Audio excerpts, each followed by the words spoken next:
इतिहास में ये पहली गणतांत्रिक आंदोलन है जहां सरकार की गोली के चलते 52 यूथ ने गंवाई अपनी जिंदगी और ना जाने कई संख्यक यूथ आज भी हॉस्पिटल में उपचार में है। जी हाँ, हम बात कर रहे हैं नेपाल की जेनजी के बारे में।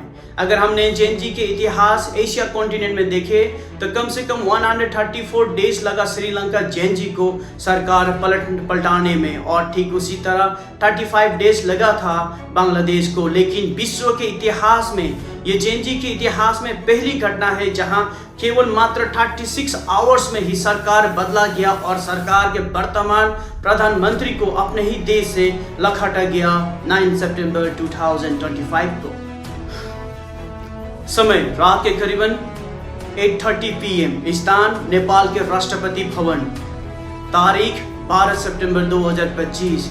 नेपाल को मिलने जा रहा था नेपाल का फर्स्ट फीमेल प्राइम मिनिस्टर। ठीक है, करीबन रात के 9 बजे राष्ट्रपति नेपाल के राष्ट्रपति भवन से आया ये।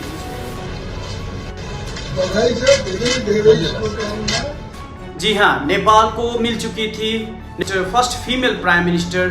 नाम है उनका सुशीला। आइए हम संक्षेप में जानते हैं आखिरकार कौन है सुशीला कार्की जी। 7 जून 1952 को नेपाल के किसी प्रांत में जन्म हुई थी सुशीला कार्की जी की।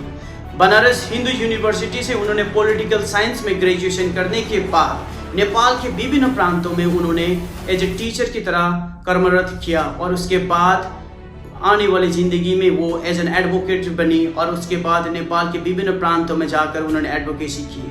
लेकिन 2006 में जब नेपाल में पहली बार गणतांत्रिक के झंडा लहराया गया तो 2006 में ही कॉन्स्टिट्यूशनल ड्राफ्टिंग कमेटी के सदस्य बनी थी सुशीला कार्की जी। 2016 वर्तमान के प्रधानमंत्री KP शर्मा ओली के द्वारा प्रपोज किया गया था नाम Sushila Karki, the first female chief justice of Nepal supreme court, और इस तरह नेपाल को मिला first female chief justice of Nepal supreme court. नाम था उनका सुशीला कार्की। सुप्रीम कोर्ट में जैसे ही उन्होंने अपने कार्यकाल संभाला उसी समय से सरकार के विरोध में ताबड़तोड़ फैसले आने के चलते in the month of April 2017 तब का सरकार ने नेपाल के संसद में लाया अमेंडमेंट बिल, जिसके चलते सुशीला कार्की जी को कम से कम 1.5 ईयर्स रहना पड़ा सुप्रीम कोर्ट से बाहर।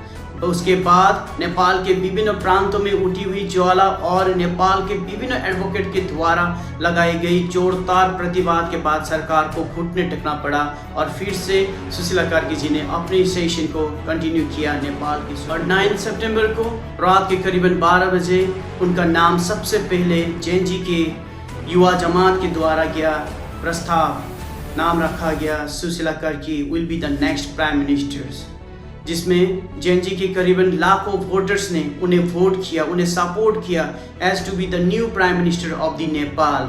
और करीबन 12 सितंबर के जद्दोजहद के बाद 12 सितंबर रात के 9 बजे उन्हें नेपाल के राष्ट्रपति के द्वारा डिक्लेयर किया गया the first female prime minister of Nepal. और इस तरह जेनजी के आंदोलन के बाद